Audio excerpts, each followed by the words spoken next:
কয়েকদিন যাবত একটা সমস্যায় আছি। আমার ঘাস ক্ষেতের ঘাসগুলো এই যে এরকম লাল হয়ে মানে পুরা শোভা নষ্ট হয়ে যাইতেছে। কারণ বুঝতে পারতেছি না। তো এই প্রথম, এর আগেও হয়েছে, গত বছর এরকম হয়েছে, কিন্তু ক্ষেত শেষ হয়ে গেছিল। কিন্তু এবার হয় না, এই যে প্রথমবার এই যে এরকম হইতেছে, এই বছরের প্রথম এরকম হইতেছে। একটা না, শুধু আরো কয়েক জায়গায় আছে। যেমন আরো ওই যে আরেকটু আগে গেলে দেখা যাবে যে এই যে এই যে বড় একটা সোফা, এই যে এই যে নষ্ট হয়ে যেতেছে, এই যে নষ্ট হয়ে যেতেছে। তারপরে আরেকটু যদি লক্ষ্য করি, এই যে আরেকটা, এই যে এইভাবে লাল হয়ে কি করে পচে যায়।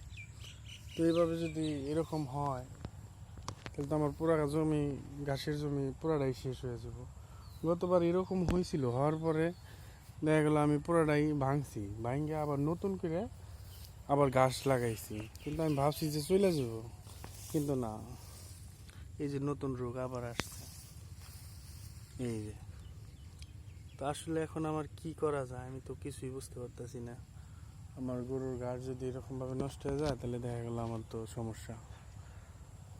আল্লাহ পাক ভালো জানে কি করবো। এই যে এদিকে নষ্ট হয়ে যেতেছে, এই যে আরেকটা।